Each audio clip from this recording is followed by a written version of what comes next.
Hi. Let me just move this here. Okay, so a lot of my friends have been asking if we're really heading into another recession. It's really not easy to predict, even though indicators are saying it's likely. The thing I want to talk about in this video is volatility. For day trading, volatility is amazing. A stock can plummet, you can get in at the right price, it can rebound, you can sell it, lock in a lot of profits.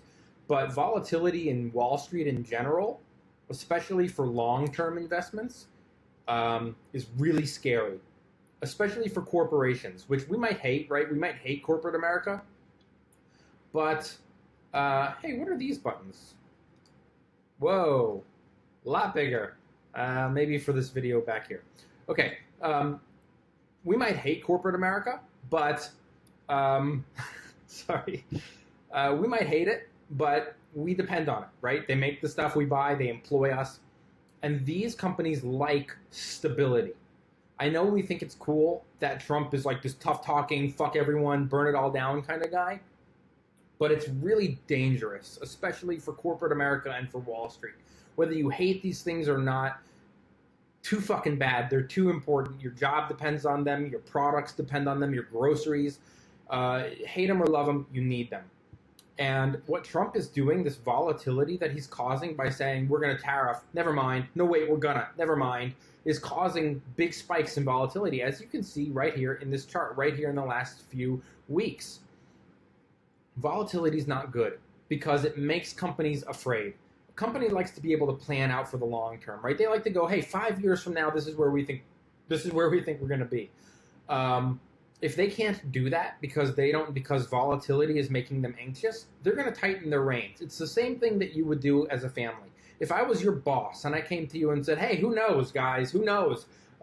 You would start cutting back and you would start saving and preserving capital. And that's all Wall Street is doing. Wall Street is preserving capital. When they get scared, and corporate America too, when they get scared because of volatility, they start tightening back. And you go, yeah, well, fuck them, they should be. No, because they employ you, and they're going to fire you because they want to preserve capital. So if a company comes in and goes, with this president, we really don't know what's going on. These tariffs might mean increase, we're going to have to increase the cost of our products. If we increase the cost, people buy less. If people buy less, we don't need to be employing all these people. It's a whole cycle. If I'm employing all these people and there's no consumers there buying, I don't need to be employing all these people. I'm going to fire some of them, which is good for my bottom line. Now I'm not spending all that money on salaries, on insurance, on matching 401ks or whatever companies do. Hell, maybe I can even close a factory. Wouldn't that be great? Then I don't have to pay the rent on that factory. I don't have to pay the insurance on the factory. I don't have to pay the utilities on the factory. Then I can really start saving money. And hey, if I'm doing it, I bet you a lot of other companies are thinking about the same thing. And that's what this proactive need to preserve capital causes companies to tighten the reins.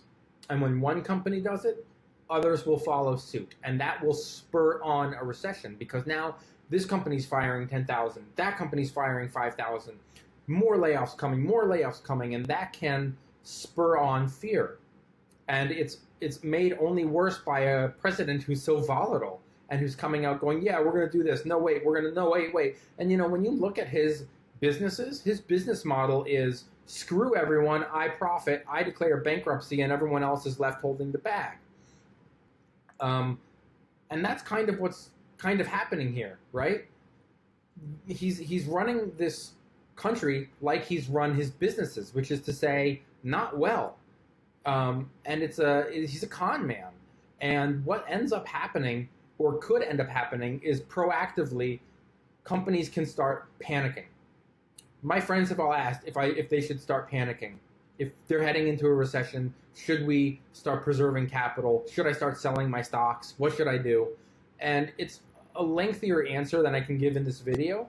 But, if you have a profit, nobody ever went broke taking a profit. If you need, if you don't have a lot of income, but you want to be able to buy stocks in the middle of a recession, then yeah, lock in some profits. It wouldn't be the worst thing. I don't know whether we're going into a recession or not. Nobody knows 100%, one way or the other. But should you panic? No. If anything, you should be preserving capital, just like these corporations might potentially be doing. Preserve capital so that if we do go into a recession, you've got the money on hand to then buy up as much stock as possible. You know the Warren Buffett quote, when others are greedy, be fearful. People have been greedy. We've had quite the run-up from 18,000 to 27,000. People are greedy. They want more. And if you throw a ball up into the air, it only goes up for a little bit. Everything comes back down. When others are greedy, be fearful. And when others are fearful, be greedy. And since we don't know if a recession is coming, and if we end up in one, we don't know whether it could be a year or 4 years or 5 years. The secret to buying stocks is something called averaging down. Buy a little at a time, right? Let's say you like a company that's $100 a share. Buy 25 shares. If you're planning on buying 100 shares, buy 25. Watch it. Starts dropping. Now it's 80. Buy a little more, just a little, because hey, we're in a recession. It could get worse. Now it's 60. Buy a little more. Because wouldn't it suck if you said, hey, how could it go lower than 80? I'm going to just go all in here, and you dump all your money into it, and then it drops down to 50, right? Now, since we don't know that it's going to go to 50, and we don't know that it's not going to stop at, might stop at 80 and might turn around. You want to get a little. You don't want to go all in. If a recession is happening, you want to average down a little at a time, just so you don't waste all your money up here, bought it at 80, now it's 50, and you can't afford to buy any more. And yeah, over the long term, that stock might be a $200 stock in 10 years. We don't know. But so the best practice is a little at a time, don't panic, and, I don't know if a recession is coming. I don't know, you don't know, nobody knows. But indicators are pointing towards a possible one, and with an unstable president, it's a possibility. That's all you can say, I don't know. It's a possibility. Please like, please subscribe. Have a good